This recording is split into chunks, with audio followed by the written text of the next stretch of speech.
Bonjour à toutes et à tous, c'est Magic Focus, j'espère que vous allez bien. Aujourd'hui, je vais vous parler d'un projet qui n'a pas vu le jour aux États-Unis, un projet d'un tout nouveau resort qui devait s'implanter normalement eh bien, en Virginie, à Washington, dans l'État de Virginie. Donc c'est souvent un projet qui fait débat, qui est un petit peu houleux, parce que c'est un parc qui aurait dû se baser uniquement sur les USA, hein, voilà, uniquement sur les USA, et que forcément, eh bien, il y a eu beaucoup de réactions négatives par rapport à ce projet. Donc on va voir un peu de quoi il s'agissait. Et on va voir que pas mal de choses ont encore une fois été reprises ailleurs pour d'autres parcs et d'autres projets par la suite. Donc ce qu'il faut savoir, c'est que ce parc a été d'abord annoncé en 1993 pour ouvrir donc près de Washington en Virginie, et l'ouverture était prévue en 1996. Le parc aurait dû être basé sur la nation américaine, c'est-à-dire que toutes les attractions et spectacles auraient rappelé l'histoire des États-Unis, mais aussi le présent et le futur. Donc le découpage du parc aurait été le suivant. Donc en fait, le Main Street de ce parc aurait été une ville en pleine période de guerre civile. Donc les visiteurs auraient découvert une ville pillée. C'était peut-être pas forcément très magique, hein. Je l'accorde. Rentrer dans un parc et découvrir une ville pillée, bon, d'accord. Pour que justement les gens puissent vraiment s'immerger dans cette dure période pour les États-Unis. Il y aurait eu un fort dans lequel on aurait été plongé en plein cœur de la guerre civile, justement, avec un parcours scénique.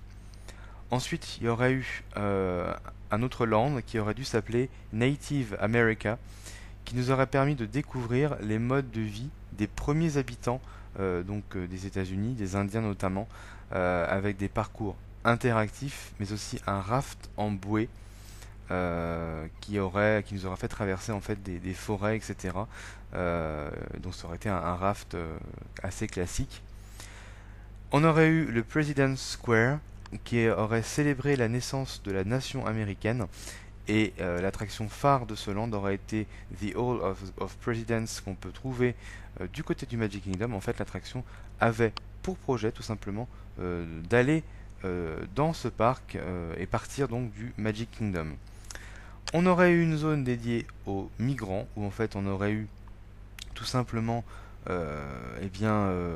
l'expérience d'être à la place d'un migrant. Donc je pense que ça aurait été assez difficile quand même à supporter, j'imagine. Un autre land appelé entreprise aurait été une zone dédiée à l'industrie et à l'ingénierie américaine, avec notamment un coaster qui aurait dû s'appeler Industrial Revolution, dans lequel on se serait retrouvé en plein cœur de la révolution industrielle, mais aussi la révolution tout simplement de l'industrie, etc. Des machines, des nouvelles technologies, mais à travers un coaster. J'ai quand même du mal à visualiser personnellement un coaster sur ce thème, mais bon.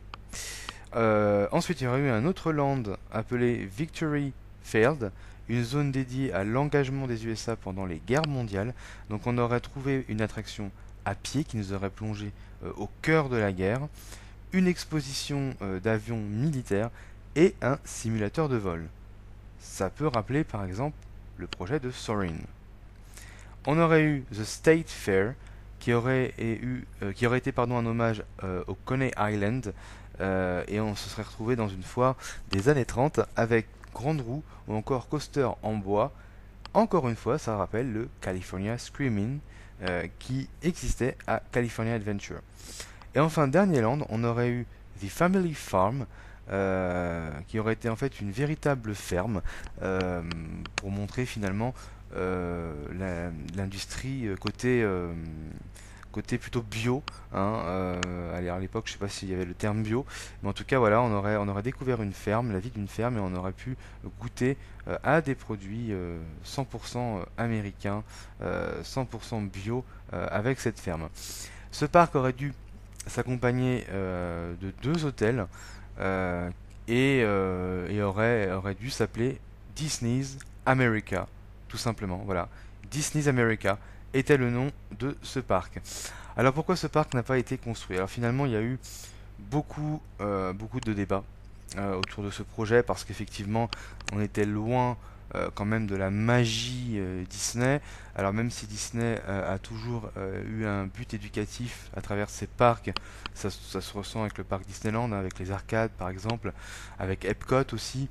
Euh, voilà, tous ces parcs-là existaient déjà à cette époque-là, et c'est vrai que le côté éducatif est très important chez Disney, mais ça ne peut pas être uniquement ça. Là, il n'y avait absolument rien de magique, rien qui aurait, je pense, pu susciter l'intérêt profond, on va dire, des familles, même si ça aurait pu être intéressant d'une certaine façon. Pas sûr que se retrouver en pleine guerre mondiale ou en pleine guerre civile fasse rêver quand même les visiteurs, même si ça aurait été, je pense, subtilement fait, et que ça aurait été, je pense vraiment, en termes d'imagineering, très convaincant.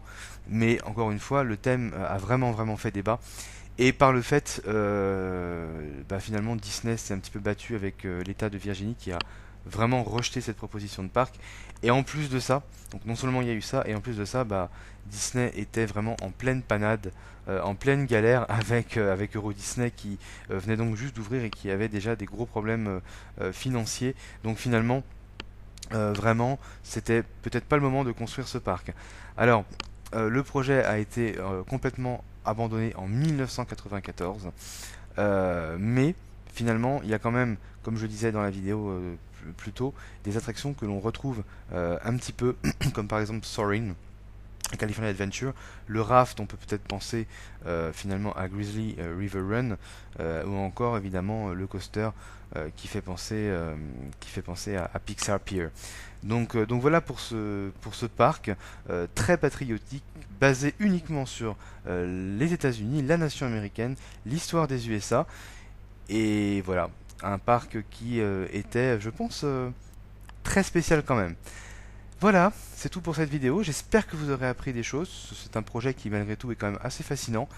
N'hésitez pas à vous abonner, c'est très important. Vraiment, je vous remercie. N'hésitez pas à liker, à aller voir mes anciennes vidéos, faire un tour sur ma chaîne. Et puis, on se retrouve très bientôt pour une nouvelle vidéo. Voilà. Eh bien, à très bientôt et salut.